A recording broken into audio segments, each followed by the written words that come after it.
It's my birthday weekend! Happy birthday, Marshall! Thank you! All right, man. Hey, it's your birthday.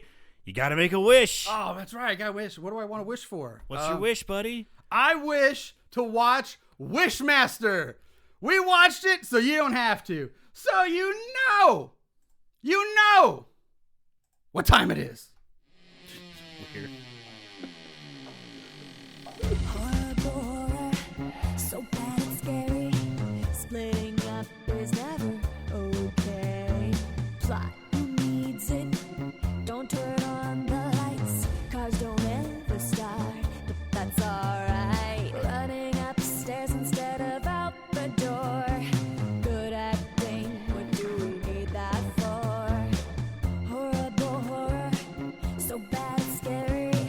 Enjoy the show, but not really. What's up, Moon Goons? Welcome to Horrible Horror, the podcast where we watch the worst of the worst in horror movies. I'm your host, Marshall Hampton. With me, as always, my buddy, my co-host, Mr. Aaron Southworth. Birthday boy, Marshall Hampton. That's right, it's my birthday weekend. It's birthday boy, Marshall. Happy birthday, Marshall. Yeah, 40 fucking 2. Yay. Yay. Welcome to the club. Bum, bum, ba-dum. There it is. Yeah, 42. Well, you're over.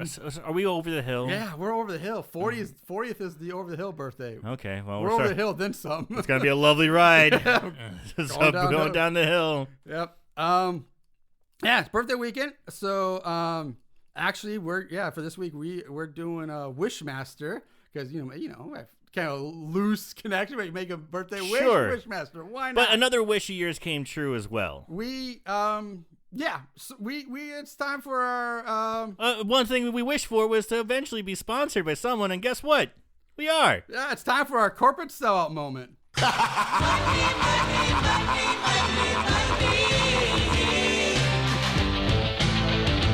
Woo! Everybody's got a price. You've got to love that Ted DiBiase so laugh. good. That laugh is That's so good. iconic. I Yeah. love that. I wish I could get that laugh as my ringtone. That'd be great. That would be great. Yeah, but you know what I'm not laughing at? My clean balls. That is no laughing matter, man. It's looking good, man. It is looking good. And that is all thanks to the Manscaped Lawnmower 4.0, which you can get in the performance package, which they were nice enough to send us. Yeah, it's pretty cool. So yeah, let's be transparent, guys. Let's keep it real. Yes, we're partnering with Manscaped. They sent us some free swag to try out, to give it a go, and which we did, or I did. Aaron should have done it by now, I assume, but You want to see my crotch? whip it out. Let's Wanna see compare my dick us. and balls? Let's see how smooth they are. So they sent us the performance package, which is pretty awesome.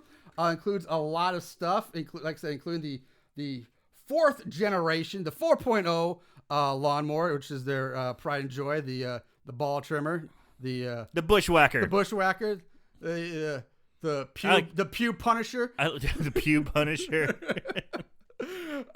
So it's a great product. I've used it. I love it. It's incredibly smooth. Feels good in your hand. The hair hammer. The hair. Also in the performance package, besides that, you get the crop preserver, which is a nice little post lotion deodorant. Gives a nice little smell and a little lotion there to, after you use the Freshens them up. Freshens the boys Feels up. good. Feels nice.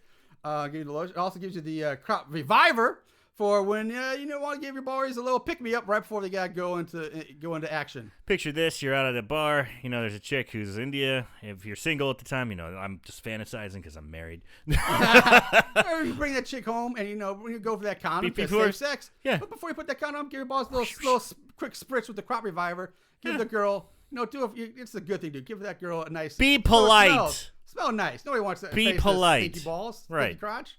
And then it also comes with the wireless charging adapter for lawnmower, and the a nice set of landscaped boxers come with it as well. Yeah, it's pretty cool. That's in cool. the package. That's in the performance package. Performance which you can package. Get. Yeah. They also have some other supplies. They have some colognes. They have the plow, which is a face razor as well. You can check it out on their website. Foot duster, crop cleanser, crop mop, a lot of stuff. But the best part about it is these guys aren't fucking around with the deal. You know, most places will give you a little 10% discount. That's some pussyfooting bullshit. Don't fall for that. Manscaped is balls to the walls. Now they're giving you not 10, not 50, but 20 fucking % off your order at manscaped.com when you use our promo code Moongoon. Moongoon. MOONGOON. Try it again. I'm fucking up myself. MOONGOON. There it is. There it is. I can't believe I fucked that up. Oh well. That's the charm of this show. We fuck ourselves up. So go to manscaped.com, put in the code Moongoon, you get 20% off anything. And free shipping. Yes, and free shipping. And which is always it's nice. not just a performance package, but I highly recommend that. It's awesome. Comes in a really great box, organized really well. But it's anything on the website.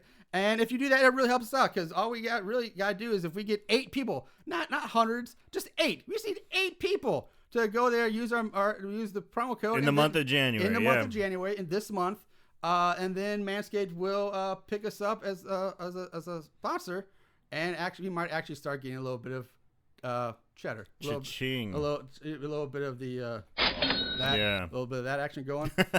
Which would be good because we need new mics. We need new mics. We need new equipment. My headphones are going in and out the whole fucking time. So there's our corporate show out moment for the week. Let's move on. Like I said, this week's movie is Wishmaster. This was released on September 19th of 1997. Written by Peter Atkins, who has 14 writing credits, including Hellraiser 2, which we did. Yeah. He did Hellraiser 2 through 5, actually, and Wishmaster 1 through 4. So that's all of them, right? That's pretty much all of them. Yeah. So I think is there how many Wishmasters are there? I've lost count. I'm surprised it went past 2, to be honest with you. But is directed by Robert Kurtzman. This guy's got... Now, you would think, okay, he's a director, fine, but not really. He's got 124 credits, not as a director, but as a makeup guy in the makeup department. Shit. Huh. But he's done include such movies most horror people and most people know: Funhouse Massacre, Jay and Silent Bob the reboot, It Follows, which is a good movie, Texas Chainsaw, Hostel 3, Bad Boys 2, Bubba Hotep, Ghost of Mars, Spawn, In the Mouth of Madness, Pulp Fiction, Evil Dead 2, and Army of Darkness, Texas Chainsaw Massacre 3, Halloween 5, Nightmare on Elm Street 5, Night of the Creeps, and 976 Evil were all movies he's worked on within the makeup department on. Nice. As a director, though, he's only got 5 credits. Okay. This was number 2. I guess this is his big hit. I guess so. Yeah, not much after this. Wishmaster, you can currently find it on Tubi, Vudu, YouTube, Google Play, Apple TV, Amazon Prime, and Pluto TV. I will say caveat, though, on Amazon right now, because I looked at it last night when I watched this again. It is currently unavailable in our area on Amazon, but it doesn't matter because you can watch it on free anyway with Tubi. And Tubi's fucking killing it, man. I gotta say, when I was watching it, I got one commercial in the beginning, two breaks, but it's just a 1 ad, and then a 4 ad, and that was it. I think I think it's kind of random because sometimes I got like one at the beginning, like maybe there was like once they were like 10, 15 minutes or so. And then like half an hour, 45 minutes go by. And then sometimes like 1 or 2 ads, and then there's one that was like 4. Like, yeah, but I gotta say, for free, and not having to sign up for anything, just kind of opening the app and playing the movie, fine. Yeah. I'm very cool with the commercial breaks. I'm no problem with. I'm loving Tubi. Yeah. The cast, this thing is chock full of horror royalty. Icons. This is kind of like Death House before Death House. Right. So first of all, we have our maid lead played by Alexandria, played by Tammy Lauren. She's got 61 credits, mostly TV shows like Young and the Restless, 2.5 Men, The Drew Carey Show, Home Improvement, Martial Law, Walks as Texas Ranger, and Chips. We're going way back to Chips days. Our main villain, the Jinn, is played by Andrew Devolve. 113 credits, a lot of credits, including big hits like Air Force One, Another 48 Hours, Toy Soldiers, Indiana Jones and the Crystal Skull, that stinker, Wishmaster 2, and he did voices in a few of the Call of Duty video games. He was also Jared Trover in Night of the Living Dead 3D Reanimation. Yep. He's also Mikhail in Lost. Oh, the series Lost? Yes. Yeah, I didn't watch enough of that to really recognize him, but okay. You tried. I tried. I got to like season 2, and I don't know. There's still like 6 I more know. seasons. I just felt like I couldn't. They got to the hatch and the numbers in the hatch, and then some weird island beast is always by the trees. And you just missed Mikhail then, man. He's right, like he's right around there. Like, It's when shit starts getting crazy. And then so our narrator, who's only in the beginning of the movie, the opening, is played by Angus Shrim. He's most famous for being the tall man in the Phantasm series. Yes, I didn't know that was him. Yep. Awesome. Raymond Beaumont is played by none other than Robert Englund. Yep. I don't need to go anything about him. Ed Finley, who you don't even know the character's name, you just recognize, but Ted Raimi is in this movie. Mm-hmm. Customs officer is played by Dan Hicks. Now, Dan Hicks has got 36 credits. He was Bill Roberts in Intruder, which we did on the show. It's a fucking awesome movie, and he kills it in that movie. Mm-hmm. He was also in movies like Evil Dead 2, Darkman, and he was a train passenger in Spider-Man 2. Raimi projects all. But what really matters, the only thing that really matters to us on the show is he is the voice of Elron the Robot in the Pork Chop series. No shit. Yep. Pork Chop and Pork Chop 3D. He does the voice of Elron the Robot. That's hilarious. Homeless Man is played by Buck Flowers, who this fucker's been on the show a lot. Yep. 164 credits. He's been on the show a lot. He's in 976 Evil 2 and Sorority Babes in the Slime Bowl Bowl-orama, where mostly a lot of his roles are janitor and bum. Yeah. Basically bum and janitor. Probably most famous bum role is his Back to the Future bum role. You know, yeah. He was the bum in Friday the 13th Back to the Future movies. Yes. And then we have Pharmacist, played by Reggie Bannister. Again, most people know him as playing Reggie in the Phantasm series, but again, to us here, he will always be Father Richard Cummings from Bloody Bloody Bible Camp. Security guard is played by Kane Hodder. Creature, Stage 1, is played by Vern Troyer. Vern Troyer is in this movie. No shit. It's got Mini-Me. I think I know exactly what scene that is. Yep. And I even... Wow. And then we have Candyman. Tony Todd plays doorman / bouncer. Johnny Valentine. Love that fucking name. And then another cameo, the drunk crane worker is played by makeup artist Greg Nicotero, who also did the makeup for this movie as well.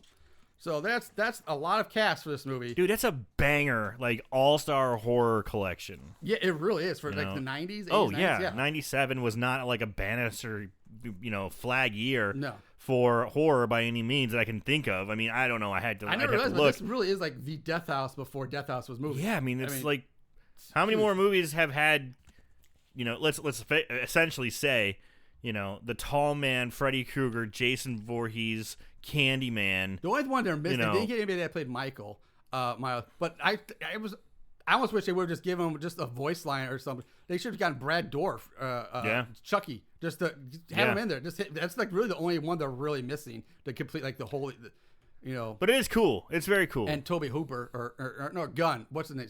Gunnar Nelson. Gunnar Nelson. Yeah, just him. But it's still huge.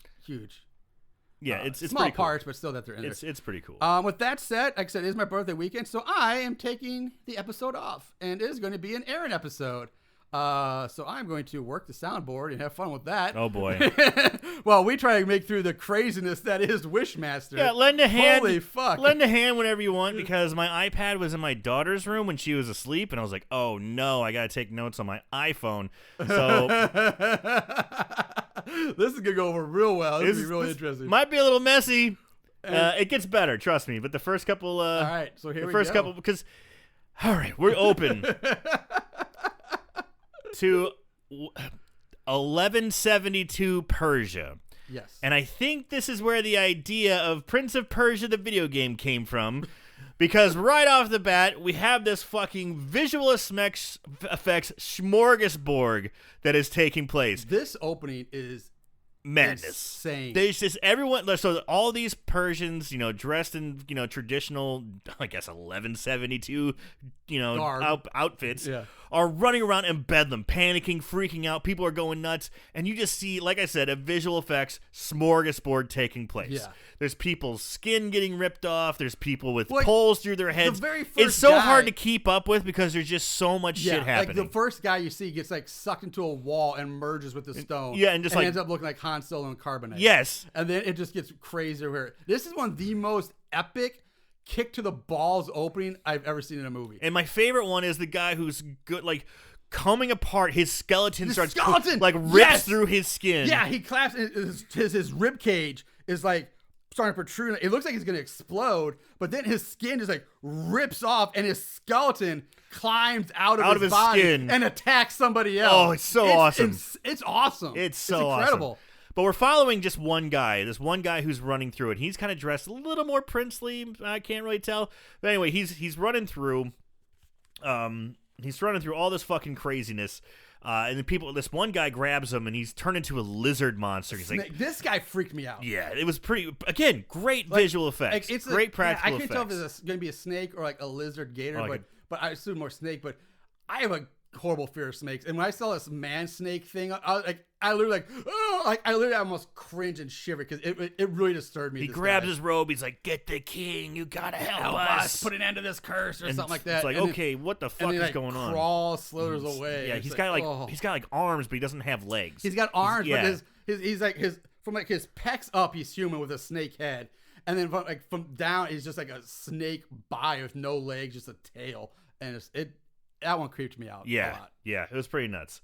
So basically, this guy looks like Jafar. I thought, I mean, he does. He looks like Jafar. He's got a fucking staff and a big headdress. Instead of black, he's just wearing shades of green. Yeah, green. Yeah, he looks like a good Jafar. He's a good Jafar. Yeah. So good Jafar runs into the king's. The king is like lair, or his throne room. Godfrey on his shoulder, and but instead, so the king though has someone on his shoulder, yes, and it's the fucking Wishmaster. So that's well, I mean, this movie's called Wishmaster. Yeah. It's this ghouly looking thing. It's the djinn. The djinn, yes, which is a different word for basically a genie. Yeah. So he's sitting on his shoulder, and he's like, the king's going, I just want to help my people. I just want to help everyone. And Jafar's like, he's corrupting you. He's corrupting all your wishes. All your wishes are hurting everyone. And the Wishmaster's like, what are you talking about? I'm fucking awesome. He talks real creepy and down like this all the time. The time. I need to fix my voice a little bit. I think this is more accurate. Yeah, that is a bit more accurate. Yeah, there we go. So anyway, he talks like that all the time. So Jafar says, you know what? Enough of this shit. He whips out the gem from Conan the Barbarian, the one that Arnold steals from the snake pit and gives to his hot, foxy barbarian chick, but then she dies. He puts it back on, and so he likes to rock with this cool thing. I just watched Conan the Barbarian not today. I fucking love that movie. Anyway, Jafar whips out a jewel, says Mechaleka hi, Mecha Heiny ho. And the next thing you know, Wishmaster's like, no, and gets sucked into the jewel. Yeah. Trapping the Wishmaster. All the craziness comes to an end.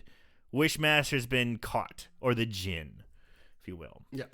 So then we cut to present day. We're on some docks where it looks like some guy's shipping, I'm just now thought, when he turned, never mind. Jafar caught him in Conan Jewel, cut the present day. Now we see some guys on the docks moving a big box around. Yes. We see Robert Englund, and he's sitting there talking to the dockmaster saying, it's like, oh, sir, what are you doing here? He's like, I want us to make sure this gets delivered intact and make sure everything's okay. Goes and sends his assistant, Ted Raimi, to yell at the crane operator, like, hey, quit wiggling around. That's fragile. The crane operator's like, huh? It's like, you see him drinking. He's got like a bottle of Jack Daniels up to him on the crane above. And, what'd you say? Hits a switch. The thing comes, the big box comes falling down and crushes Ted Raimi for his not even 30 seconds on the screen. 10 seconds. You see him and you're like, oh, there's Ted Raimi. Oh, there's Ted Raimi's gone. There goes Ted Raimi. And he gets squished. Just killed. Then old Greg Nicotero comes to kind of clean up the mess. And he sees the broken pieces. There was a statue inside. Broken pieces are everywhere. And he sees a little glint and a glimmer. Wait, is that Greg Nicotero? Yeah, I thought Greg Nicotero was the drunk one. This is like the forklift guy. This is Greg Nicotero. Is it? Yeah. Okay. Yeah. All right. So he sees the shimmer, the shine. He grabs it and he wiggles it out. Oh, it's the Conan jewel. Yep. It's the djinn jewel. So he pockets it and decides to keep it for himself. Next scene we get is some kind of scrub. I mean, it's just a normal looking like shyster-y kind of guy walking into a fine jewelry establishment, and we're talking like it's not even a jewel house. It's an auction house. Yeah. Yes, it's an appraisal's office. It's an appraisal / high-end auction house. Yes. He walks in and he's looking to sell. All of a sudden he has the Conan jewel. He tells him, "Hey, this guy sold me, You know, it looked pretty good. The clarity looked pretty good. I gave him a couple bucks, but I want to know what I have here. Mm-hmm. He knows it's something special. He shows her the auction house people, and the guys are looking at it. So there's one chick who's pretty cute, and then who I'm sure, Stacy, I'm sure she does softcore porn. She does look like she got that look of 90s softcore porn. You know she did some softcore porn for sure. I want to look it up right now. All right, cool. But I just call her the hologram, and that comes up later. Okay. So the hologram chick is hanging out, and then the boss is looking at it saying, wow, this is great. I'm going to get my gemologist to look at it. You know, just someone who specializes in gems. So we're going to check out and see how much it is. We then cut to a guy and a gal playing tennis, and basically they're fuck buddies who don't fuck. They're best friends, and the guy's like, hey, I really like you. I really think you're special. I really want to go on a date with you. And she's like, nope, you're in the friend zone. And she just basically tells him point blank, I'll get a hot dog and watch a baseball game with you, but no dinner and a movie. He's like, come on, you can change your mind. Take my hat. He puts it on backwards for her. And, you know, what a way to win over a woman than take your sweaty baseball cap, place it on her head, and be like, think about it, baby. It is so weird. Yeah, like that's what that's what's going to make that's what's going to get it. Yeah, ball cap. No, man. It's so weird. So they you know, he confesses his love, and she's like, no, I'm not going to do it. And he's like, hey, just think about it, and he drives away. We cut back to the jewel shop. The owner's looking at that Conan jewel. And then we find out that the gemologist is looking at it, and it's the same chick. It's the same chick who is playing tennis. She is the gemologist that the guy was talking about. Mm-hmm. She's looking at it, and she's admiring it. She's looking at it with the boss. She's like, it has no flaws. It's absolutely perfect. This is the most unique jewel I think I've ever seen in my life. And he's like, wow, that's great. She goes, it's unique. Oh, I love that word. The guy just about has an orgasm. Also, I want that. Our main girl is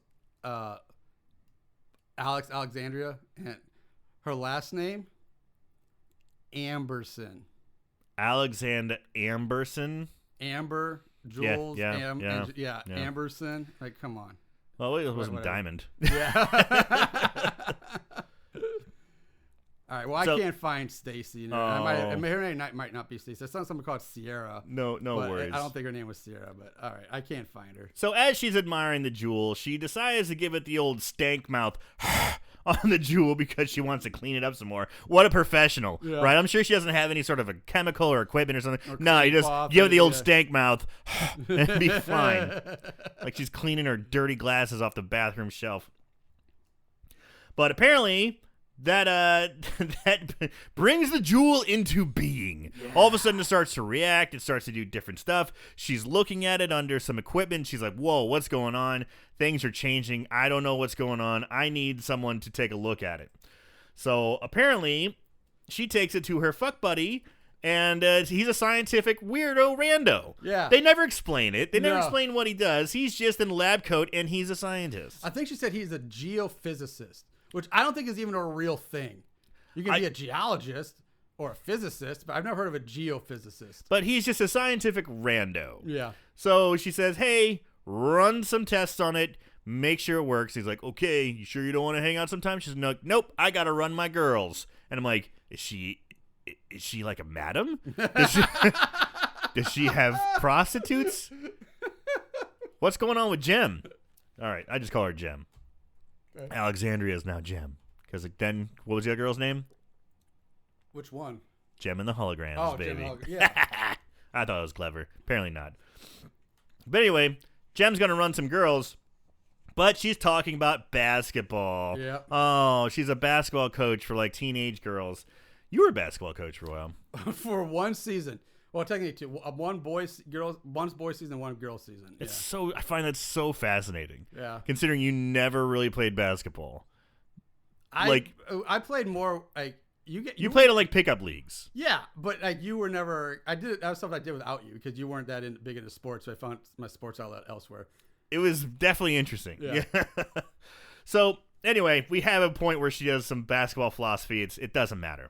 You have to be still. You know why you missed this shot? Because you weren't still. When you have the ball and you shoot the ball, you have to imagine that everybody's gone. There's no crowd. There's no opponent. There's just you and the basket. And you have to your mind has to be still. Because if you're not still, you're going to miss the basket. You have to be still. Okay. Still mind. Stop the stillness. Yeah, that's basically what she goes. Was that the advice you gave your students or your kids? No.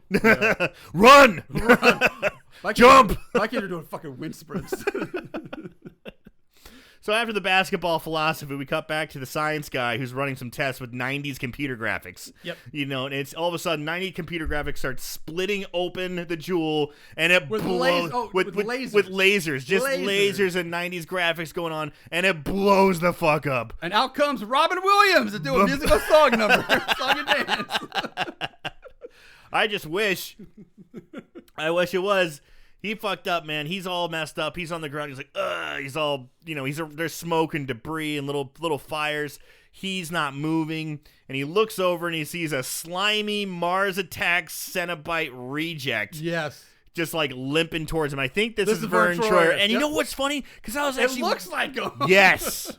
It does. Because I was literally looks like watching this and I was like, dude, that looks a lot like Mini-Me. And I was like, I almost put in here Mini-Me / Mars Attack / Cenobite. And the reason I say Cenobite, you might be like, what's going on there? Because this little slimy Mars Attacks thing comes over to him and pulls a fucking pinhead and tricks the fuckboy into manifesting him and killing him in the process. He's like, it must hurt. The pain must be delicious. The pain must hurt. And he's like, oh, yeah, it hurts. Can make it go away. You want the pain to go away? I can't do that voice. It fucks me up. It's terrible. Yeah, so I'm going to nick this in the butt real quick right now because it's from here on out throughout the entire movie. So the guy, Josh, or whatever his name is, the guy lying on the floor, he's in pain. Fuckboy. Mini-Me comes up, he's like, I bet that hurts. You want me to take the pain? I can make the pain go away. You want the pain to go away? And he goes, yes. And apparently, and that triggers him to basically kill him somehow. He can use his magic to harm him and make himself stronger. The whole time, the djinn says throughout this movie a couple times that I can only use my powers if people make a wish. Yes. Never once, except at the very end of this movie, does anybody actually say, I wish. They answer a question. He's like, would you like the penny go away? Sure. Yeah. That's not a wish. That's answering a question. He's not saying, I wish. Do you want, he's like, it happens all the time. They're so loose with it. Yes, so loose and liberal with what a wish is. He's not. That's my biggest gripe. Nobody says I wish. I'm right there with you, and I was going to talk about that later. It's Wishmaster, not question answer. Question and response master.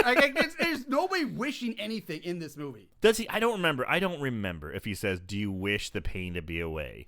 And he says yes. No, he doesn't. He doesn't say, I wish. He says, do you want the pain to go away? And he says yes. And then, oh, okay, well, now he's using magic. Yeah. But the thing is, he says, there's reading material that we find later in books, they only have the powers when people wish. You can only grant wishes. People have to say, I wish for something. But nobody is saying, I wish this or that. It's just, oh, yeah, sure. Yeah, I'd like to, go on vacation. Yeah, sure. Now you're in the fucking desert. Yeah, it's no, nobody's wishing for it's just, yeah, that's what I'm saying. It's really so, bad. Anyway, he uses this trick to manifest. So he kills the fuckboy in the process, and Wishmaster then begins to, grow and change. And again, it's a good visual effects. Yeah. Starts to become Wishmaster. He stands up. He's all weird. While this is happening, we cut to Alexandria, and she's freaking out. She's like, she starts freaking out, and I think she realized that she ain't his hoe no mo. We cut to the classic drunk bum Buck Flowers. Buck Flowers. The guy, I wrote from Slimeball Bolorama 967 Evil 2. He's begging for change outside of the pharmacy. And that's where Reggie Bannister comes up and he says, Buck Flowers, get the hell out of this. This is a good horror movie. There's horror classics in here. How'd you get in here? He's like, hey man, you don't own this sidewalk. I can do whatever I want. He goes, as a matter of fact, I do own that sidewalk. I am a taxpayer. And they just start trading insults. He's like, fuck you. I think he drops a faggot in there. Yeah. Which I was like, ooh, 97, we're cutting it close.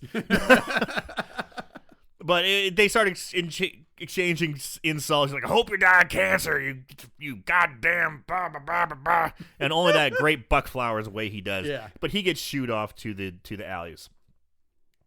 When he goes into the alleys, he meets up with old Wishmaster. Wishmaster's there for some reason. Sure. He's Reptile. In the alley.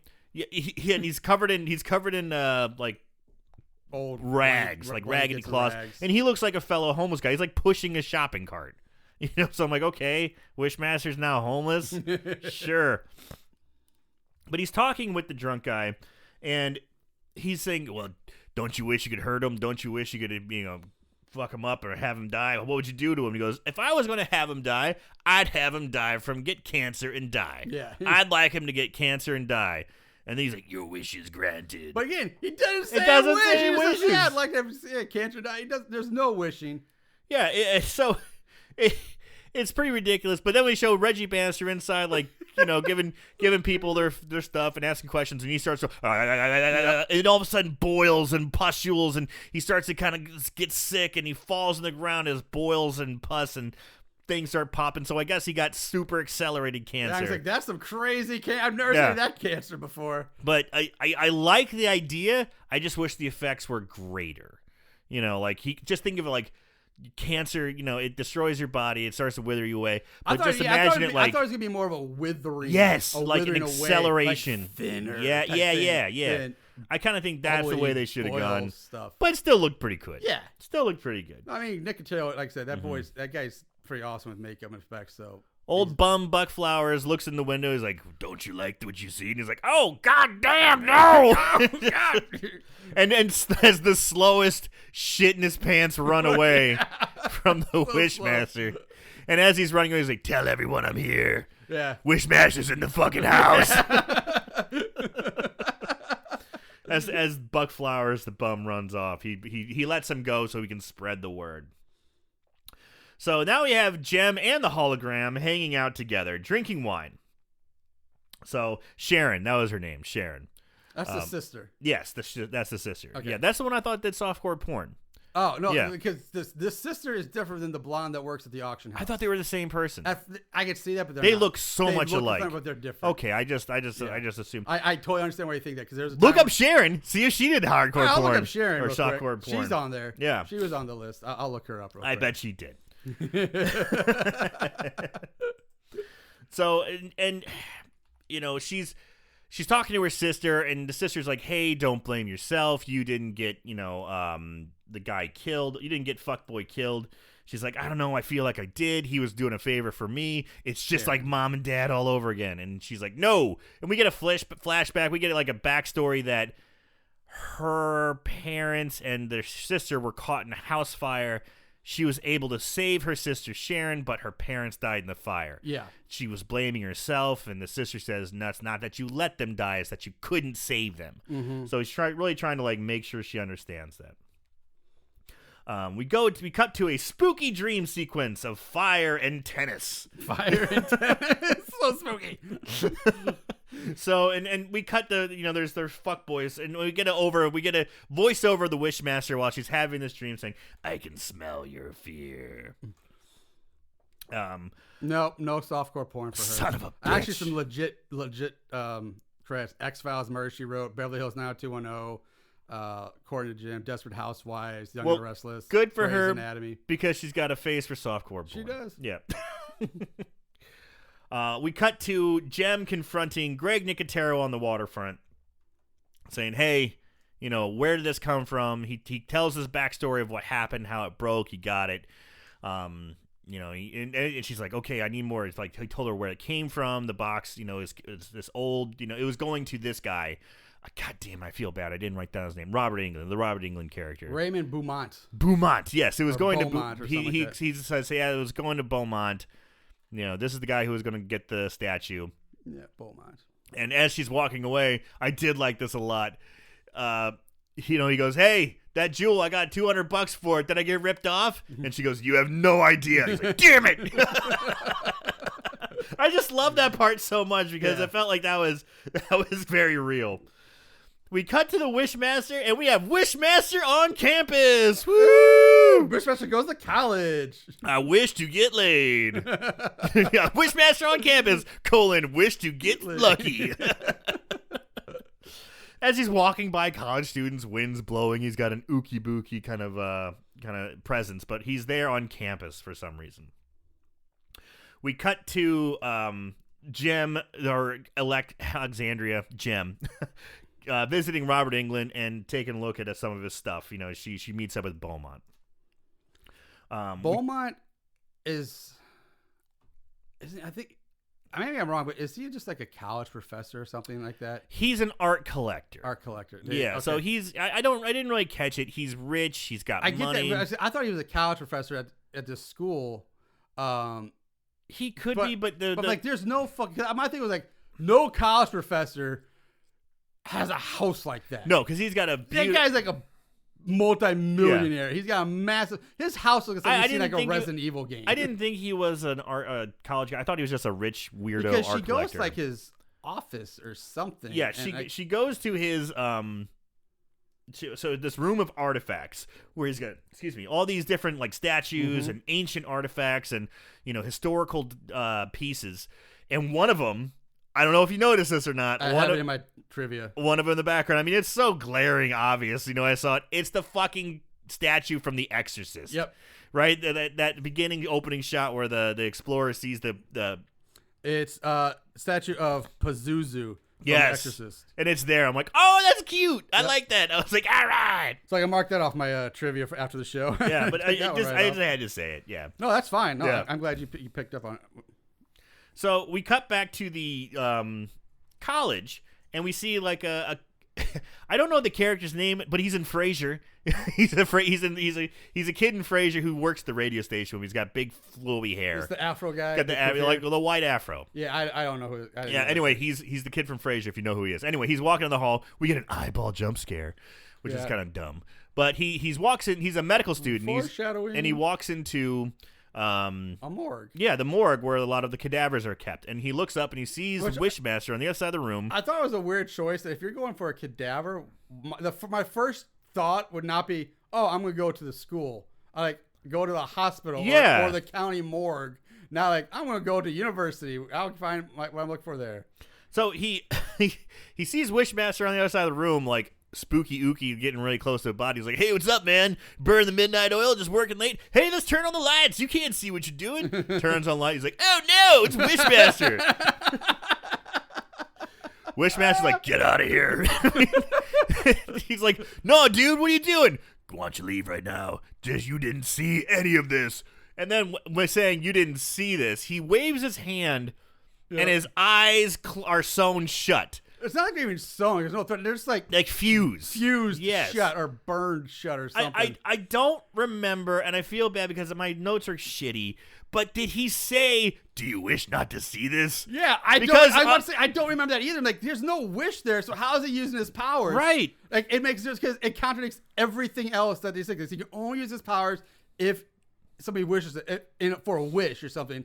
And I don't remember that kid wishing or anything either. His eyes are just gone. Just like, eyes are fused. He's like, I can't see, man. Oh my God, what did he do to me? When this happens, we cut to Alexandria, and she all of a sudden starts, because she can feel or sense this happening, that the Wishmaster's done something, and she just goes, and crumbles to the floor in front of Robert Englund. And she just freaks out. And Robert Englund is so impressed by this freak out. He's like, hey, you know what? You want to come to my party tonight?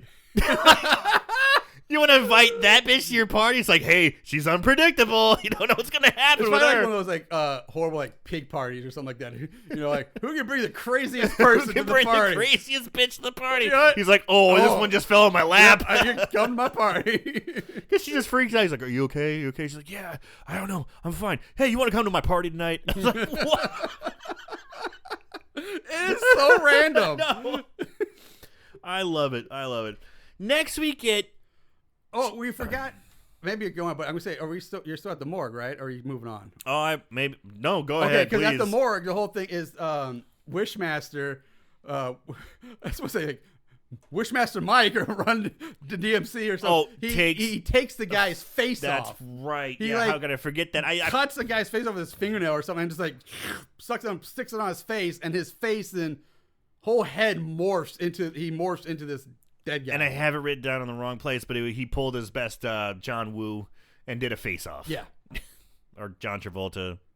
John Woo directed the movie. Did he direct it? Yeah. Okay. I didn't know who directed it. Yeah, John Travolta. Yeah. Nick Cage. I should have said John Travolta and Nick Cage instead of John Woo. Yeah. But face off! Face off! Face off! Get it? Yep. On? Yeah. Yeah.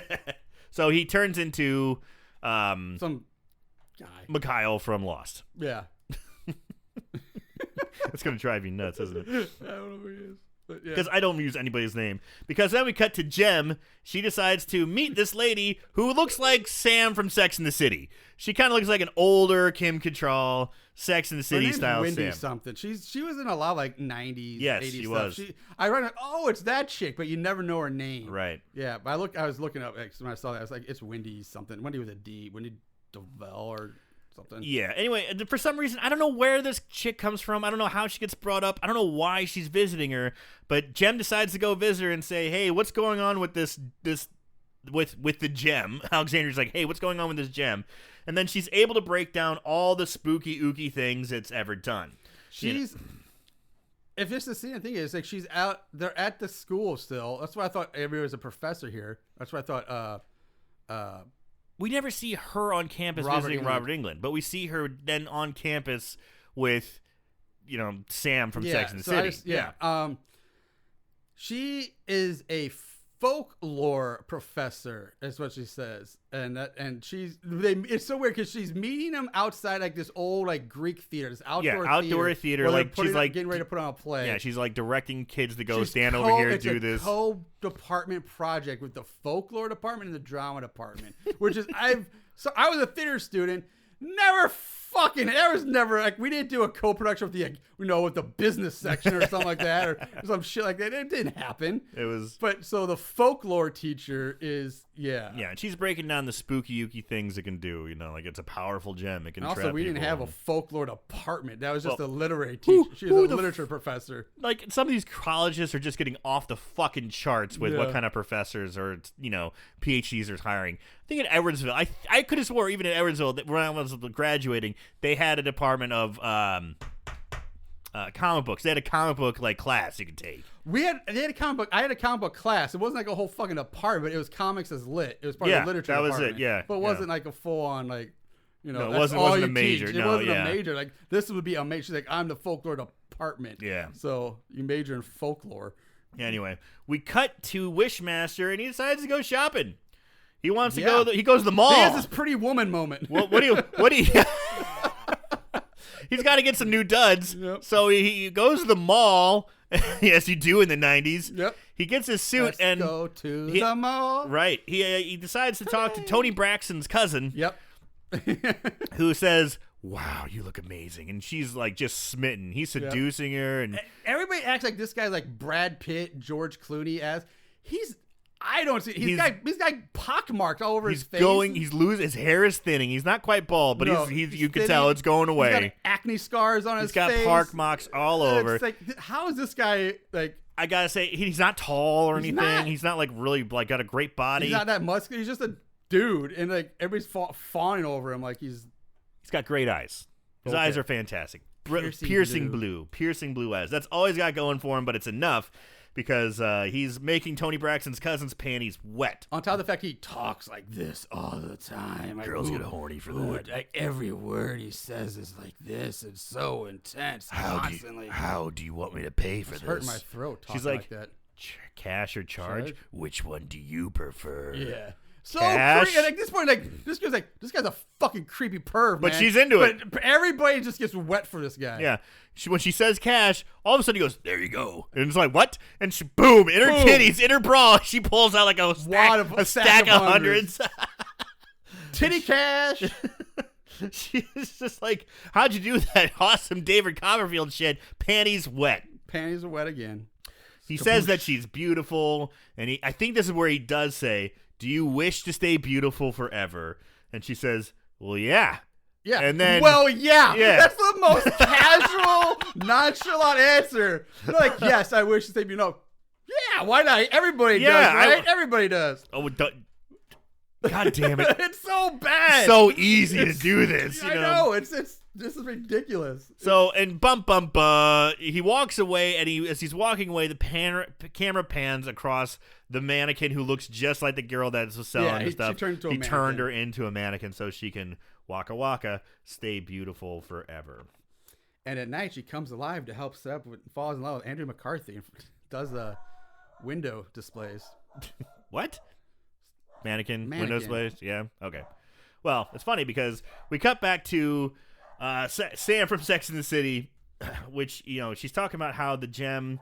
It's cut to. Okay, never mind. They actually call it a fire opal to be technical. It's a fire opal is a type of gem. Oh, supposedly. Thank you, fire opal. Anyway, she talks more about it. We cut to Wishmaster, who walks into a police station for some reason and starts talking to a detective. This is the detective who was working Fuck Buddy's case. Yes, he was working the case, but he declared it closed. Yeah, I think he even says it's not a homicide; it was an accident. We closed the case. Equipment malfunction, accident. Yeah. And as Wishmaster's just sitting there talking to the detective, the detective looks over at a guy who's sitting at another guy's desk, a criminal they caught. Yep. And he doesn't even continue talking about what he's talking about with the Wishmaster. He goes, God damn, that guy over there, that son of a bitch, he's going to get away with it on for technicality. So professional. Just out of nowhere, he goes, I wish I could shoot him dead. I don't think he doesn't even say that. I think Wishmaster says something to the effect of, do you wish you could get him? He goes, I wish I could shoot him dead. Something like that. No, he says... Okay, first of all, it's just the most unprofessional detective ever, just randomly talking about, and again, how he wants to do. So unprofessional. Never happened. But Wishmaster, he says, so do you want me to get rid of him or something? Like, something happened to me. He's like, yeah, I want him, or he might say, I wish he would. I want to shoot him down. I want something to happen. I want to bring him down. I want to bring him down, but I want him to, basically, whatever he does, he wants there to be witnesses for, so he can actually get him down, because there's no witnesses to anything. He's like, I want there to be witnesses to what his next crime or something like that. And with that, Wishmaster goes, cool, awesome, dude, got it. And he makes the guy go crazy, takes the cop's gun, and just starts shooting the shit out of a bunch of different cops. Yep. I'm just like, holy shit, what is going on? Back at that, Gem is, they flash to her because it's being used. We gotta call her Alex. Every time you say Gem, I'm thinking you're talking about the actual gemstone. I know. I'm sorry. Alex, she starts freaking out. Yes. And I actually felt bad for the criminal guy, though, because this was some great eye acting. Because, there's scenes where he's being tackled by the cops where you can tell, that guy has no idea what the fuck he's doing or what's happening to him. You can tell he's what? I'm not doing what is happening. He's not saying a word, but you can tell he's saying, I can't control myself. Yeah. I don't know what's going on. And I felt, and maybe feel bad for him. This guy's going down. And he's going it's not his fault, and he knows it. That's terrifying. Yeah, we cut back to Alex. She's freaking out. Wishmaster, that'd be the best acting in this movie. Is that guy who doesn't say a word. Wishmaster starts whispering her name. He knows who she is. But we go back to the guy who's being held down by the cops, and old boy goes ham.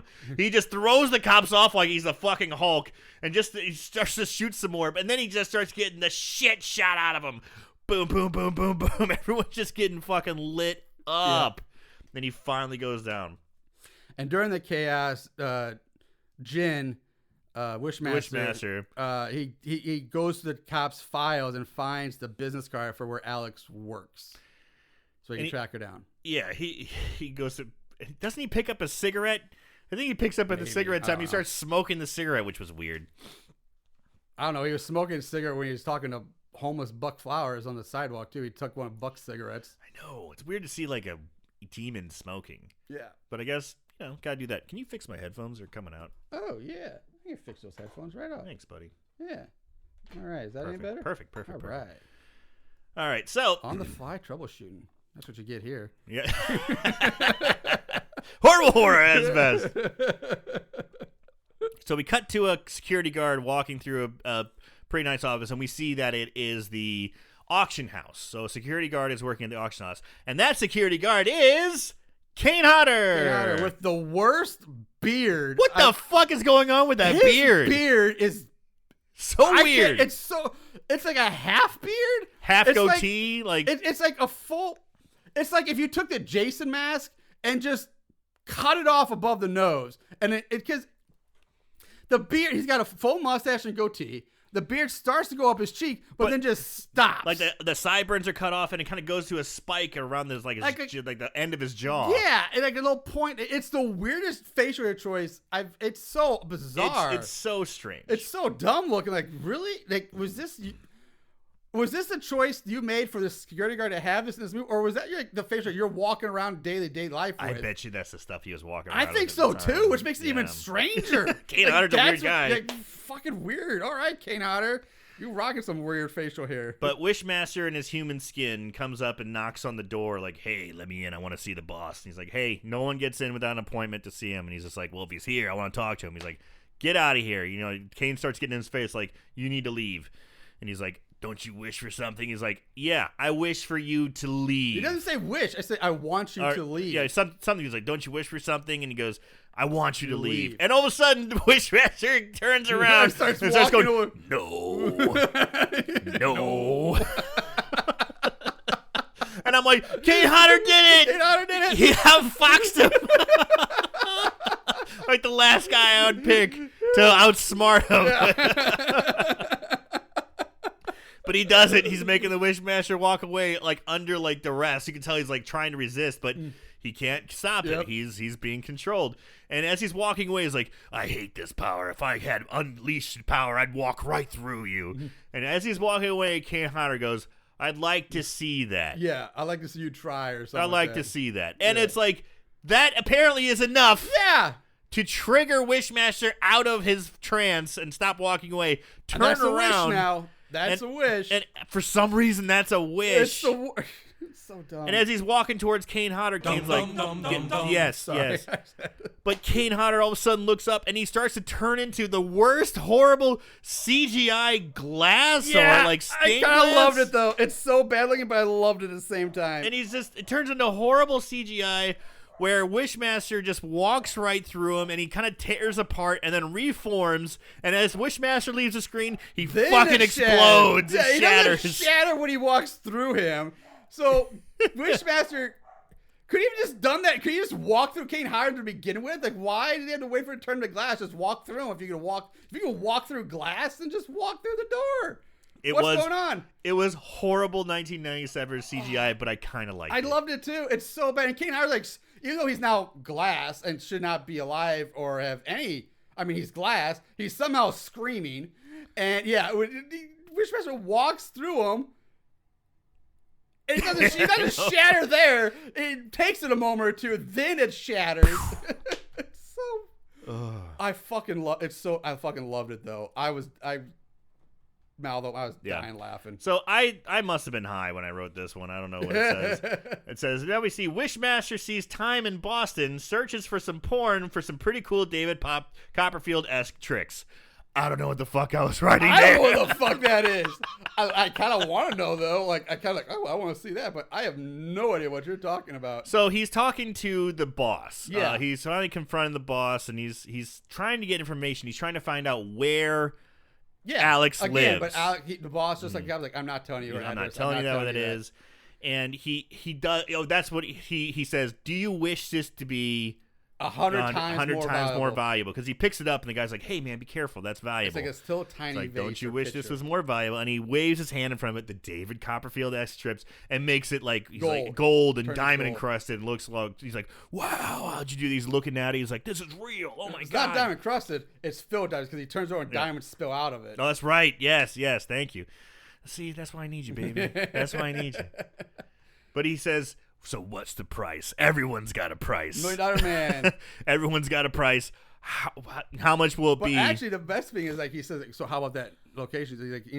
And I actually laughed at this. The guy's like, "I still can't give you her name," but while he's saying that, he takes like the new gold pitcher and the diamond and pulls them to his side. Like, I'm just gonna take them, but I still can't give you what you want.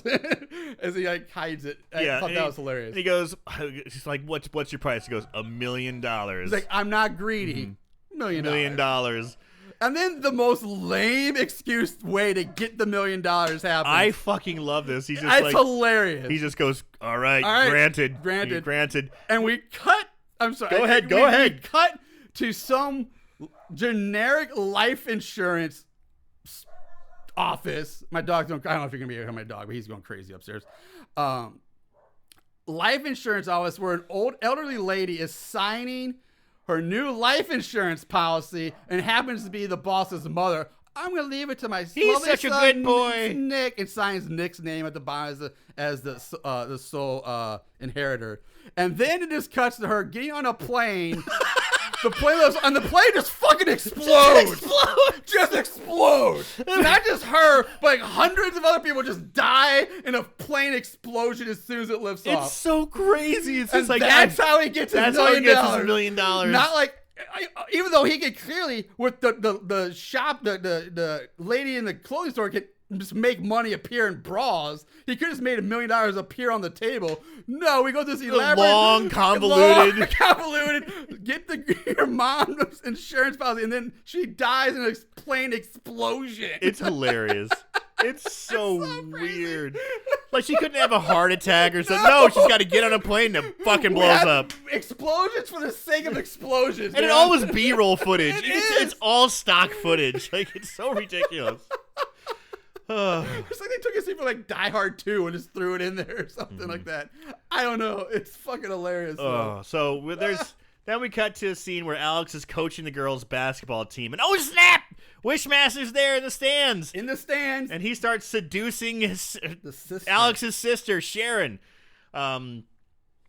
He takes her phone, seduces her. Alex looks up. For some reason, Alex is on the court, tying someone's shoes, and looks up, and kids are just running past her the whole time. And she stares. She sees Wishmaster. They lock eyes. She kind of has a feeling like, oh god. Kids run by. And poof, he's gone. Yeah.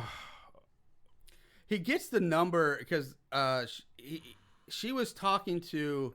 Because beforehand she used the sister's phone to call the detective. No, it was the folklore teacher. Oh, that's right. And she got the voicemail, but then so when Wishmaster gets the phone, he like hits redial and he sees the phone number, and so now he knows he has the phone number of folklore lady. So I guess somehow he uses that to track down her.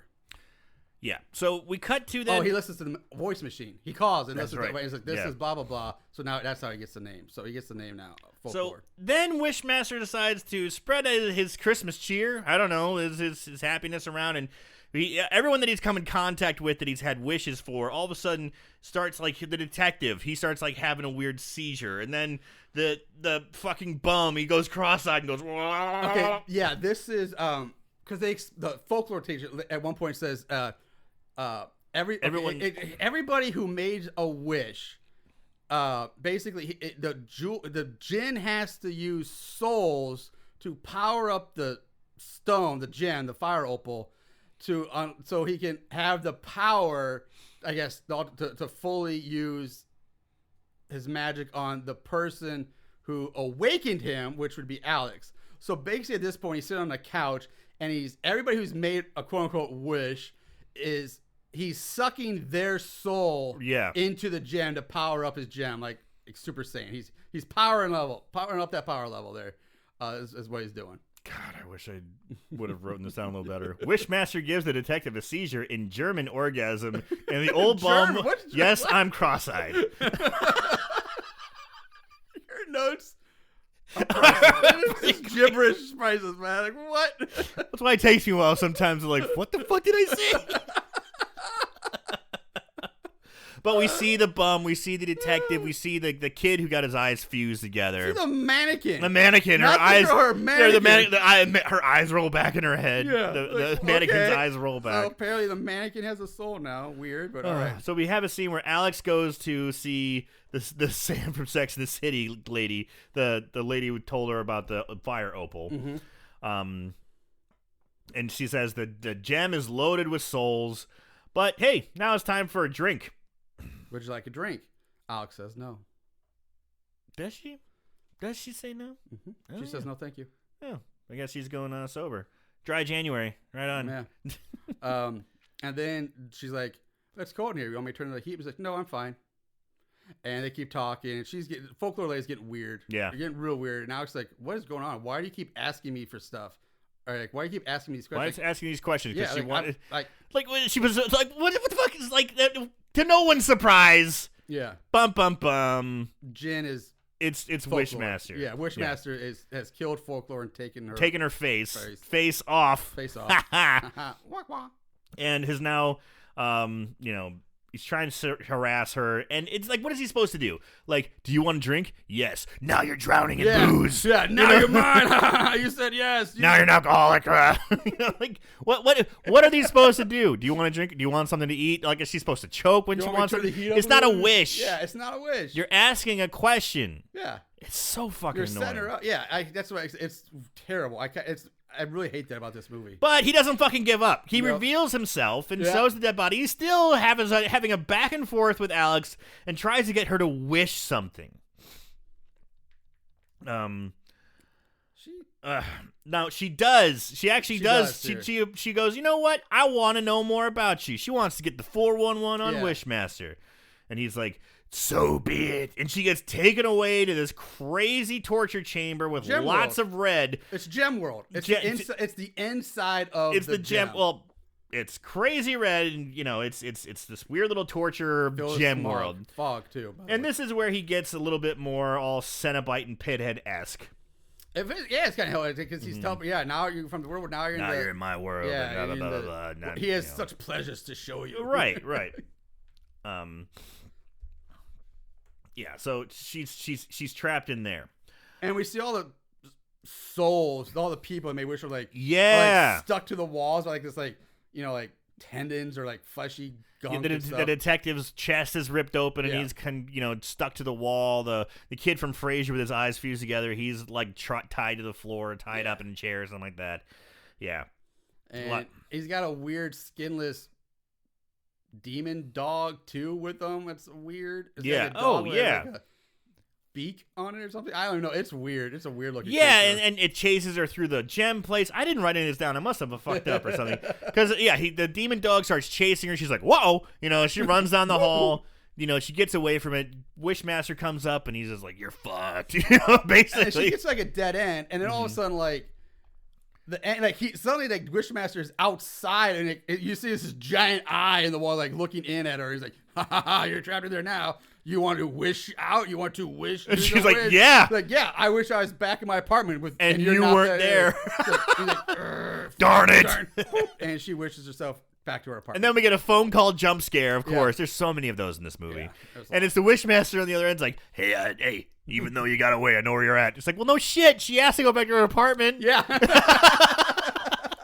This isn't like you figured something out, asshole. She told you she wanted to go back. Yeah, like, no shit, Sherlock. Yeah, really. Way to go.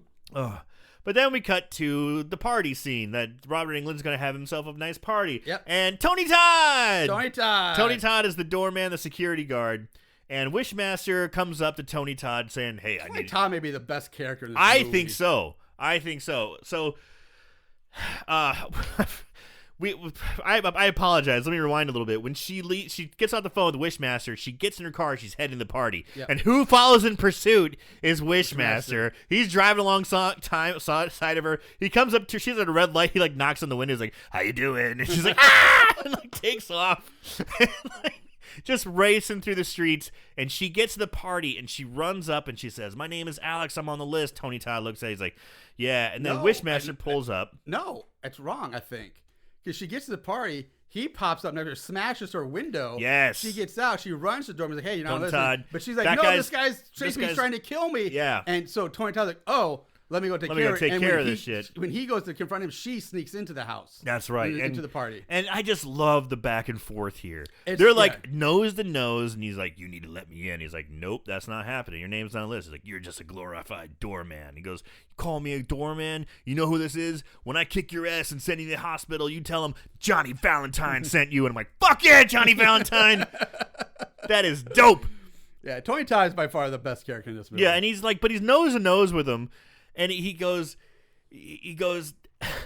Don't you just hate your job, though? Don't you feel so lowly? Don't you wish you could just escape? And Tony Todd just goes, yes. And guess what, guys?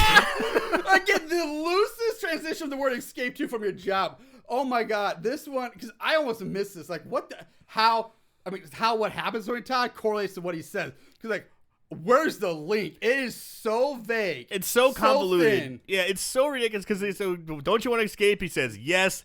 Boop. And now he's in a straitjacket. In the water, pulling a fucking Houdini. In a tank of water. Enclosed with a straitjacket on, like. And Wishmaster just walks away saying, Houdini escaped from this in 2 minutes. And then just walks away. And the Todd's in there screaming, like, what? Yes. That's the escape? Like, that's your link? Like, are you... Like, this is... I can't. It's really bad. Like, this movie, it's... To this point, I'm getting pissed off at this movie for this loose interpretation of dreams, or not wishes, and like their consequences, I guess, are really starting. He's just answering questions. Yeah. I mean, he would just tear through the whole world like no problem, you know. And unless people have figured out and just didn't respond to him. Yeah, just don't talk to him. Yeah. Just shun him. Just shut him, nerd. This is so thin and so bad. Like, that's what they came up with. I want to escape from my job. Okay, he's not escaping from his job. Like, he's not. He's stuck him in a straitjacket and drowned him. You're not granting his wish, escape from his job, and then turning it into like the $1 million wish made more sense, even though that was ridiculous, than this outcome. So weak. You're gonna have to help me out with this again this next part, dude, because I must have been so fucking high when I wrote this. Okay. So, because I'm not drinking anymore. I'm taking the month off. I don't know if you heard that or not. Yeah. Taking the month off, but I'm still smoking the sticky icky. Boy, things get weird. Yeah. Things get real weird, and I'm looking at my notes like, what the fuck did I write last night? Just like the opening, this movie's ending is epic and crazy. So Wishmaster's hanging out with Robert Englund, Freddy Krueger, and I don't know how it happens or what the catalyst is, but he starts fucking their guests up. All right, so let me try to fill in the blanks here. Alex gets into the party. She's looking around for her sister to try to get her out of the party. She finds her sister, but her sister's like, hey, I don't want to go. I'm having fun. This is a sweet-ass party. Yeah, look, fucking Freddy Krueger's here. Yeah, look, the guy from the bleachers, he's here too. Go say hi to him or something like that. She looks over, and there's Wishmaster talking to Robert Englund. And apparently, mid-conversation, we find out Wishmaster is telling Robert Englund about the events of the opium. He's like, oh, it was crazy. People I remember now. People wrote about that for centuries. And he was like, oh, man. Like, and he's like, I was like, man, I'd love to have people throw a party like that. And he's like, oh, your wish is granted. He didn't say anything. I wish. He's like, I'd love to throw a party like that. Have people talk about it for next year. Like, for people to talk about it for a year. And he's like, you got it. And he sounds something, and then just shit hits the fan. Fucking craziness goes on just like the intro. There's so much to try to keep track of. I just says it just starts fucking up guests in a horrible combination of horrible CGI and pretty damn good practical effects. Yes. It's a massacre. Pretty fun. One girl turns the glass. One girl just turns the glass. The piano comes alive and shoots out piano wire, which wraps around a guy's When the piano head. wire comes out, it's CGI, but when it wraps around the guy and starts like pulling it, cuts his head off. It literally cuts his head off. It's so awesome. Yanks his head off. It looks really good, and that's practical effects. Yeah. And that guy actually got his head ripped was the director, I believe. Oh, cool. Then like other people, like there's one guy who has like a pole in his face, and his face is all like looks like silly putty melted onto it. It's insane. There's a demon beast coming out of one guy's chest, like rah, rah, yeah, rah, rah. Like something erupts from a guy's. It looks chest, like a liquor that's like erupting from his chest. Yes. Yeah. And there's so much more shit going on. It's crazy. You can't keep track of it all. It's so much. And the Wishmaster, while this is all happening, he's just hanging out drinking wine. Yeah. Alex is running around trying to find her sister. Yeah, and while she's running, she runs into Robert Englund. Yeah. Who all of a sudden decides to puke up a crazy monster. This one was like, I found this like to me like reverse Nightmare on Elm Street, because like this is like straight out of like Nightmare on Elm Street, only he would be the one. I got the same vibe. Yeah. Like the giant Freddy worm or something like that. It's some weird monster he pukes up, but there's still like a tentacle or a tube connected to his mouth. It's like a placenta monster that comes out of his mouth. Yeah, so he's still connected to it. He's like fused to the ground, and she like starts stabbing the shit out of it. The monster attacks her, wraps a tentacle around her leg. She breaks a vase, stabs the shit out of it, runs away, leaving Robert Englund there with this thing hanging out of his mouth. We never see him again. Yeah, it looks pretty good. Yeah, it's fucking bonkers, dude. I said Robert Englund pukes up something crazy, monster fairy thing, as the whole gem comes over, takes part in Resident Evil 4. Your notes, holy goddamn! I was like, this totally makes sense. Totally makes sense. Oh, Jesus Christ. So after that, she starts to walk down this hallway. And in the hallway, there are statues. And lined with statues, and that's where I got Resident Evil 4. Okay. Because there's statues on each side. I'm thinking, okay, as soon as she takes a step, one of them is going to take a swing. She's going to have to dodge it. Oh, like the suits of armor in Resident Evil 4. Exactly. That's what I was getting. You know, like, everybody's like, oh, well, you know this is going immediately. And, like, one's like an old samurai, one's like a Spartan warrior, one's like a Genghis Khan. I swear to God, it looks like Mortal Kombat's like loading screen, or the screen where they have the different characters and statues.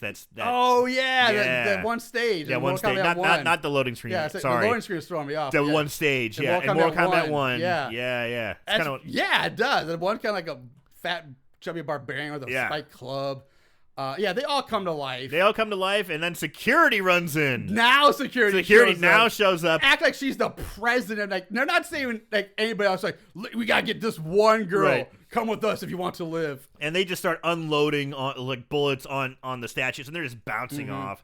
They're not hurting it, not penetrating. And then guess what happens? The statues fuck up the security guards. They stab them, smash it. One guy's head gets smashed, and he pulls back. It's like a morning star. I love it. Oh my god, it's almost like a fucking like you seen like a down Daffy Duck cartoon or something like that. Yeah, he smashes his face when he pulls it back. His face is completely flat. It's all gooey and smashed. Like I used to expect like Daffy Duck like spin his beak around and go wah.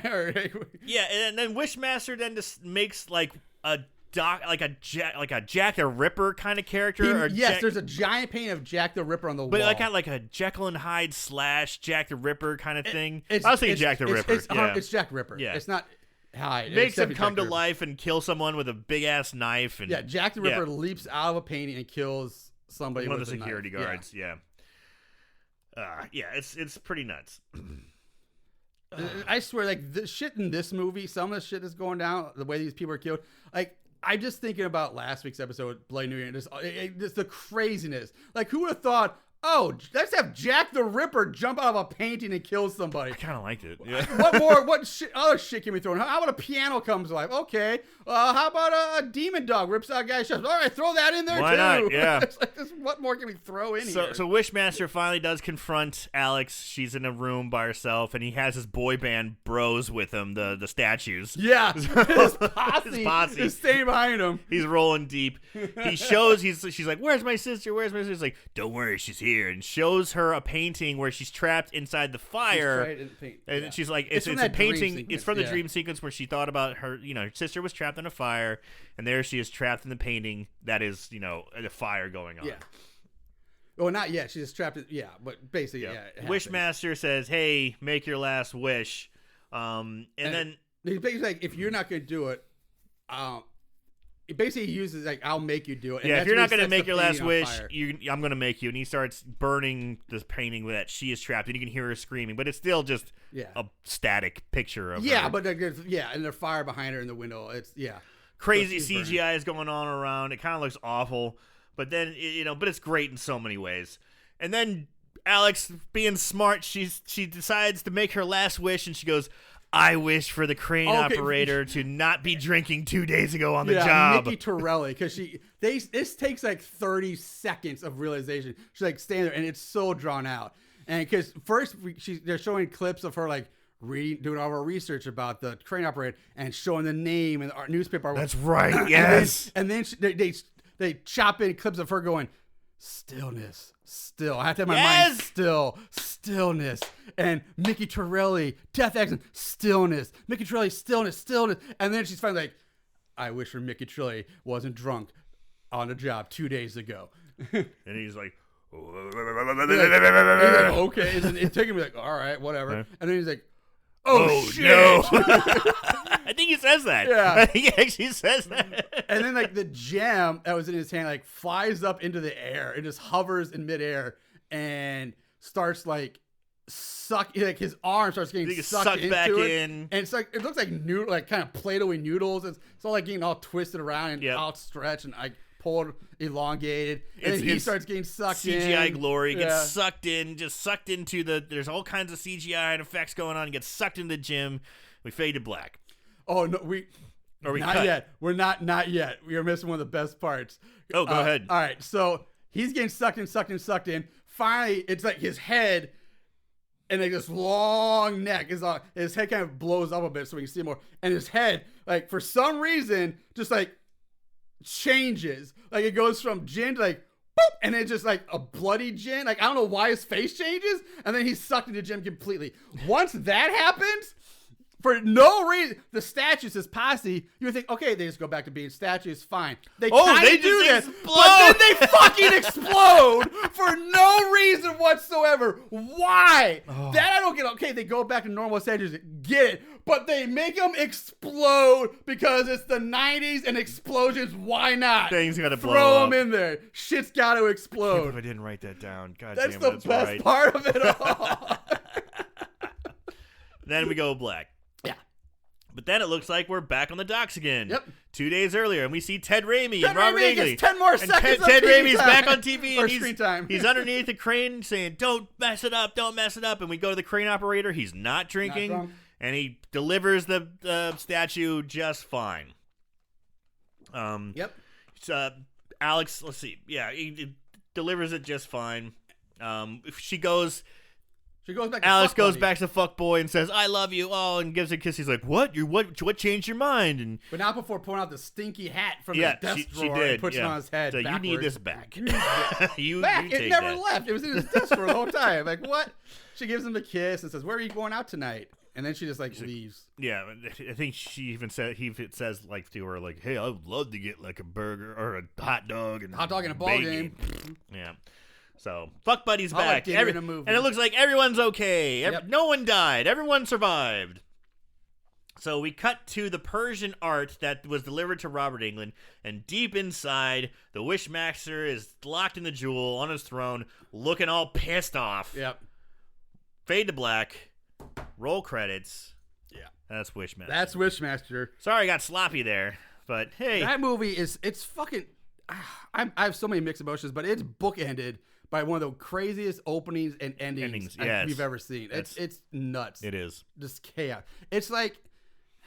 It reminds me again a lot of that scene like of that poultry guy scene where everybody's getting massacred in the restaurant. There's a few other things, but man, it's just so much thrown at you. It's like a reverse burger. All right. Whenever you're eating a hamburger, you like the meat in the middle, right? You got your buns to hold it. Yeah. Okay. But now all of a sudden you're having the two big things that you want are on the outside, the start and the finish, and you're eating the bun in the middle. This crappy bun in the middle. That's what it feels like.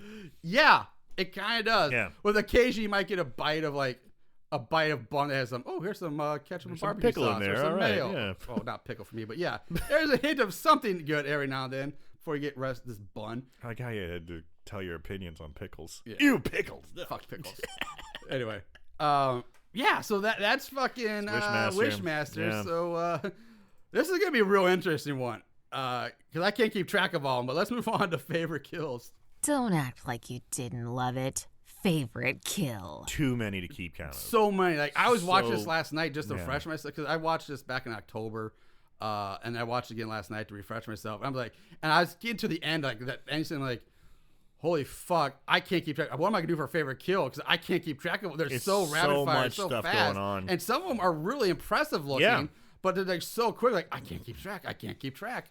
So I don't know what we're gonna do here. Well, I will go with mine. I kind of have one or two in mind, but I think I'm going to guess yours. Can I guess yours? Sure.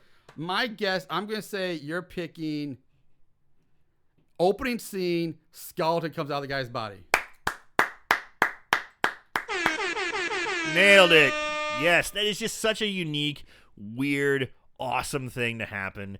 The skeleton, it looks like it's like, even the skeleton looks like it's in pain. It's like, but it gets out and attacks people. I'm like, fuck yeah. Yeah. My favorite. That's definitely, it basically comes down to that. For a while there, I thought Kane Hodder's because they're so fucking ridiculous in the glass. And it's like, that's just, the special effects are just so pricelessly dated. Like, it's hilarious. But Piano Wire was pretty good. Like, there's so much shit going on, but I'm actually agreeing with you. I'm going skeleton at the very beginning for the same reason. It's the effects are great with it actually ripping out the guy's skin and coming out. And then, the ice on the cake is when the skeleton itself starts attacking somebody else. Yeah. It's fucking awesome. So I'm going to agree with you. We're going to double up on favorite kill for the skeleton ripping skeleton guy. Cool. So we'll move right on to odds and ends. Just when you thought it was over, here comes the odds and ends. All right. Ratings. IMDb gives it a 5.8 out of 10. Rotten Tomatoes has 25% on the old thermometer with a 38% audience score. And Amazon, 4.2 out of 5. Not bad. We've had back-to-back weeks with 4 out of 5s on Amazon. That's high for them.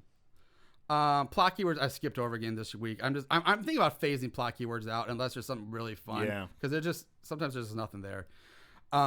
Trivia. Well, we already talked about the Exorcist statue. So really the only other thing left that I found is that the character's named Finley, who is Ted Raimi, even though you never know his name.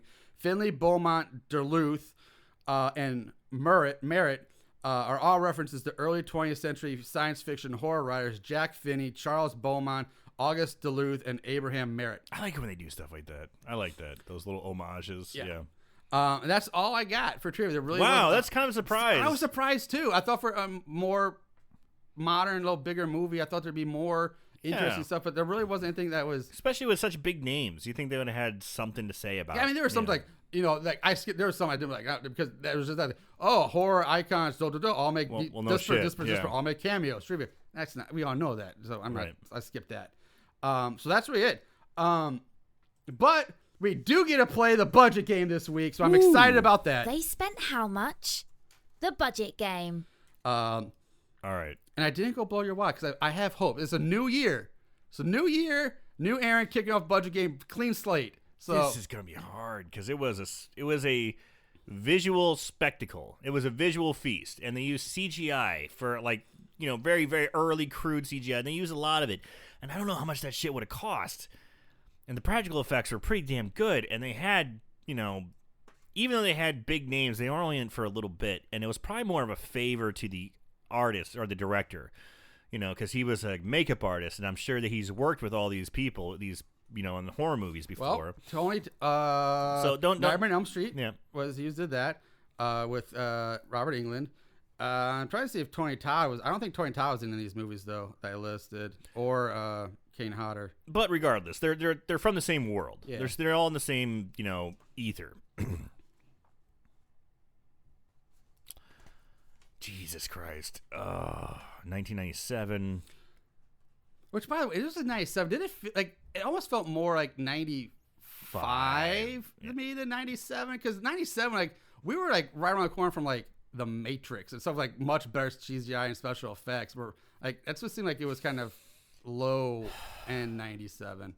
I have no idea. I'm $5 million. Okay. Well, we also have some other numbers to guess, but we're starting with this one. So you guessed 5. I forgot my Jeopardy music. Oh, well, I'll turn that on in a second. We guessed $5 million. The actual budget for Wishmaster 1997 was $5 million. Are you kidding me? On the dime. Oh my God! I swear to God. I'm gonna be free. It's a new year. You're 1 for 1 in the new year. I'm telling you, man. I had no idea. I had no clue. That's fantastic. Yeah. All right. Well, let's see if you keep. That's. I don't keep know. Keep it rolling. This. All right. So, opening weekend. How much did it make opening weekend? 1.5 mil. 1.5. You know what? Let's go crazy. Let's say 2.5. 2.5. All right. Opening weekend. Did you get it? Let's find out. Surprising. Opening weekend.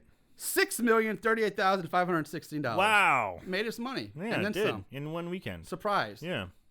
All right. Total gross?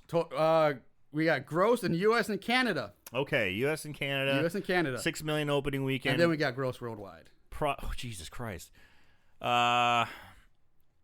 Total gross, United States and Canada, 15 million. 15 million.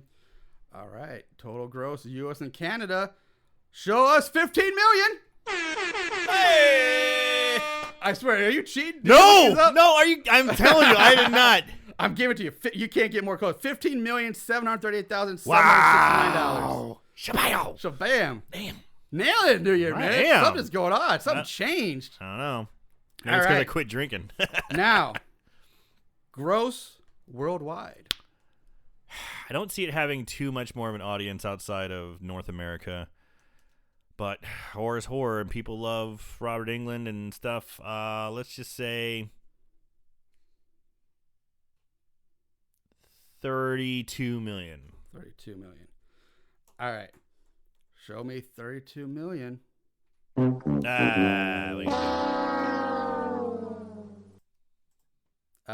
don't have my blow my wad. Where's the blow the wad? Oh, well, fuck it. I'm not even going to count it because it's kind of a trick question. Okay. Because even though it lists gross worldwide, it's the exact same number in U.S. and Canada. That's bullshit. I know, isn't it? Like, why even put that there? You just did that to fuck with me. Yeah, I did. 100%. Oh, I was looking, okay, there's budget, opening weekend, gross Canada, gross worldwide. I'm like, it's the same fucking number. Why even listen a second time? That's so dumb. That's so dumb. You turd. No, it doesn't count. But you got 2 or 3, man. Hey, yeah. 2 or 3. And 2 of them, like, pretty much on the dot. Right, I know. Like, on the dot. So the first one I couldn't believe. Kicking off 2022 strong. Bam. With Aaron. All right. Let's move on to Mortal Kombat Combat. At the end of this day, one shall stand, one shall fall.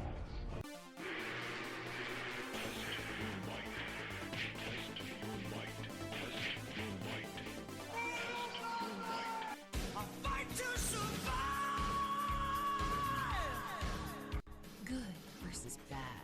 Right versus wrong. Light versus dark. In the end, when the dust settles, who will be left standing after Mortal Kombat Combat? All right. So here we go. 692 reviews on Amazon for this movie. Wow. 64% are 5-star, with 8% being 1-star. So again, very one-sided, like last week's was too, surprisingly. And I'm kind of surprised to see that much of a split for this movie. I really am. So starting off with 5-star from Drew. As straightforward and sometimes silly as it is, there are real layers here. Layers. I don't know that. I'm missing out on that one. Well, let's see where you go. Yeah, let's see where are you going, pal? All right, there are layers here. Not that it's super profound, but it is intelligent. A truly smart and well-written fantasy film, well-executed modern take on an ancient and dark tale. Fans of myth, folklore, ancient religion, etc. will love it.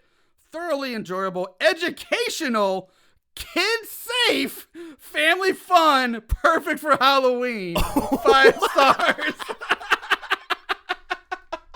Maybe for the fucking Addams family. Jesus Christ. Family fun, opening scene. Hey, just like Aladdin. Oh my God. Yeah, just going to rip out, man. Turn into a reptile. Oh, Jesus. Oh, my. Family fun. Family fun. And educational, apparently. What a troll. So, from Nightbird Flea 97, one word. Awesome! 5 stars. Yeah. Nettie writes, I love watching horror movies over and over again. 5 stars. Doesn't comment on the movie at all. Just wanted to let people know that she loves watching horror movies over and over again. A whole lot. 5 stars. Weird. From Alexander M. Engelbrecht. Cool name. He funny. 5 stars. That's almost as good as Why She Talk. That's exactly what I thought of. That's why I wrote that down. That's the first thing I thought was Why She Talk. He funny. He funny. If you don't know Why She Talk, go back and listen to the Hellraiser 2 episode. We did that with Cincinnati Jeff and Nachos Aguero from Here Comes the Spooky Podcast. And we cracked up at one of those. It was someone wrote in, Why she talk? I think Nachos just about lost his shit. Yeah. Last 5 stars. This one was written all bold, all caps, from Walt. Wishmaster received 5 stars for several reasons. First, it was a groundbreaking film for the series and had quite a bit of originality in it. With no spoilers, there was not a single wish-making scene that lacked wit and solid special effects. Or a wish.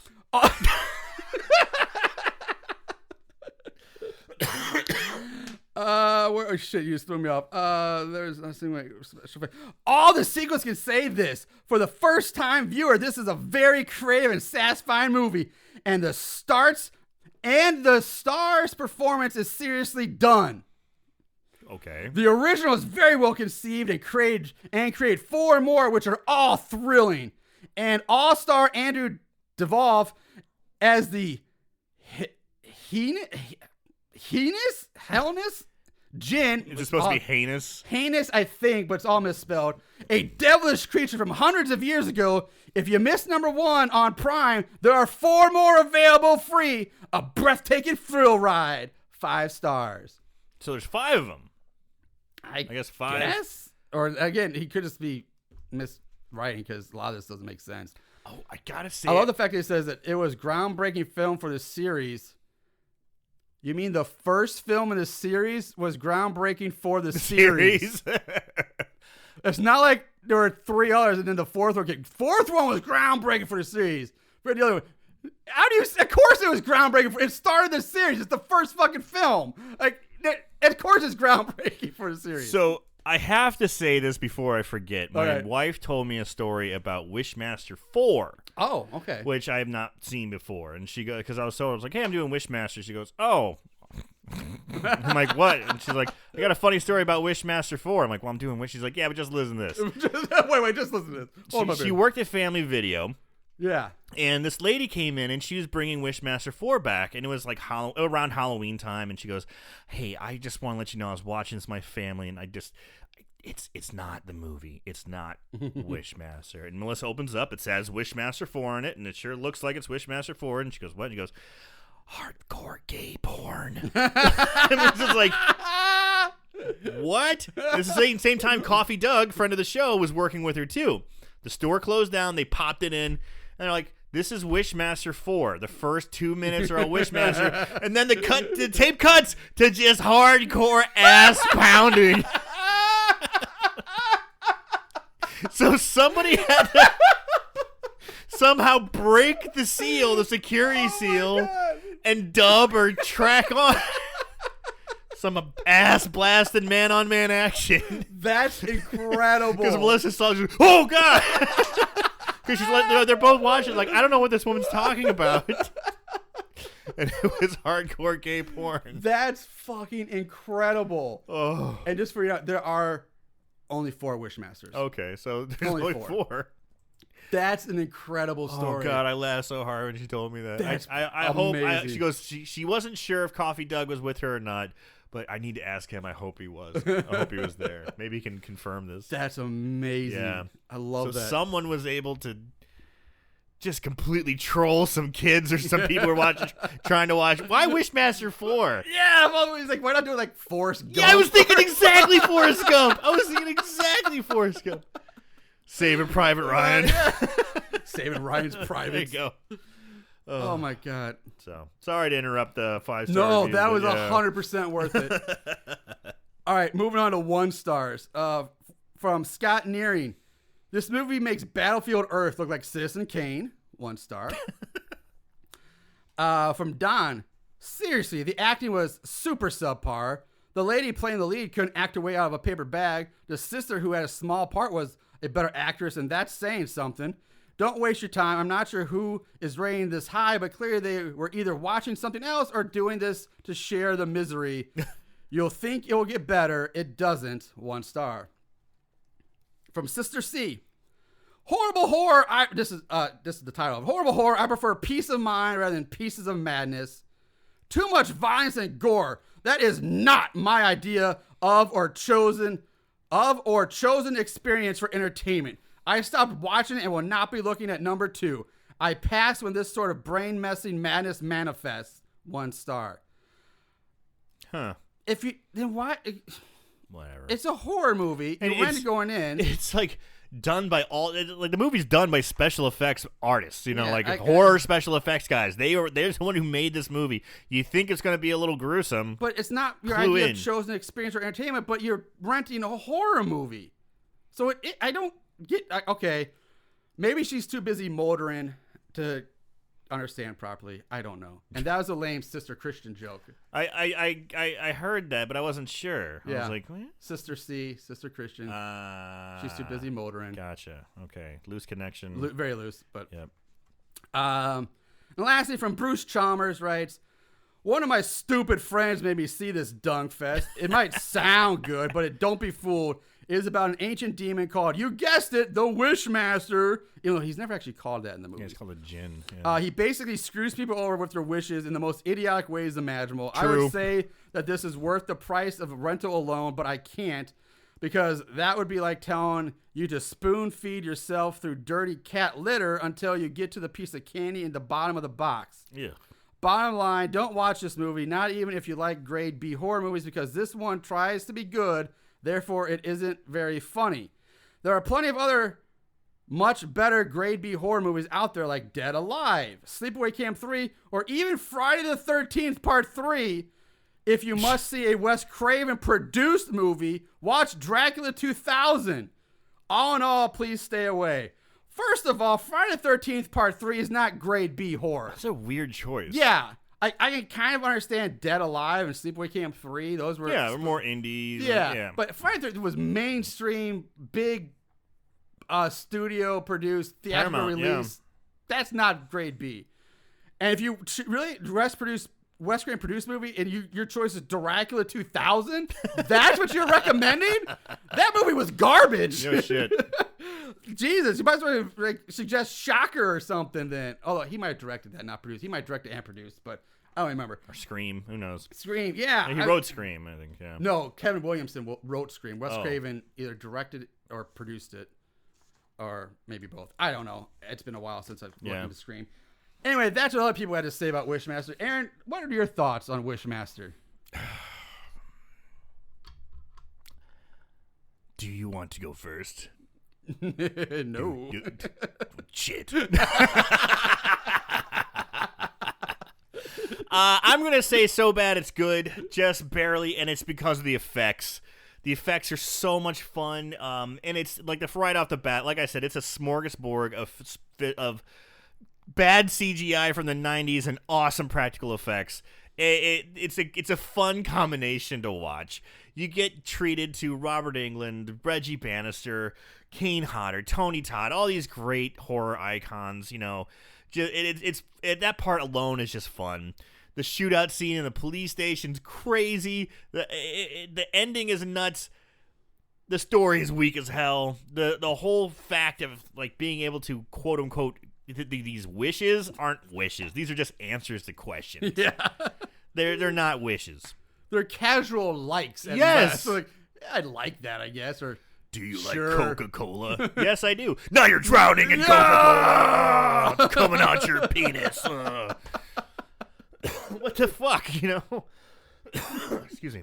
That voice fucks me up. Yeah, it hurts the throat. It's like, hey, would you like a piece of pizza? Yeah, sure. Well, now you are pizza. You're a pizza You're man. on the pizza. You're a pepperoni, and you're about to be eaten by a monster. I know. It's what the fuck is going on?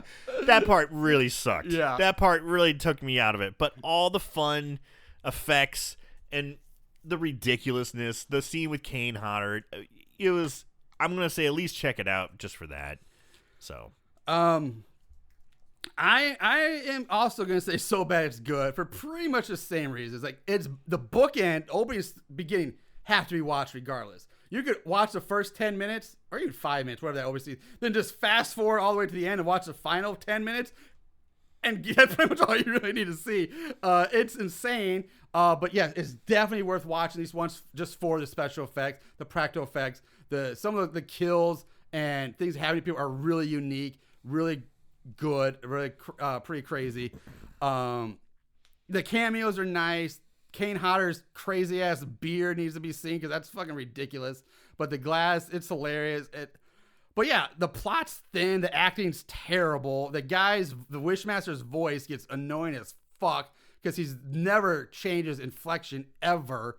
Like, dude, I get you're trying to be creepy and dark, but you know what else works?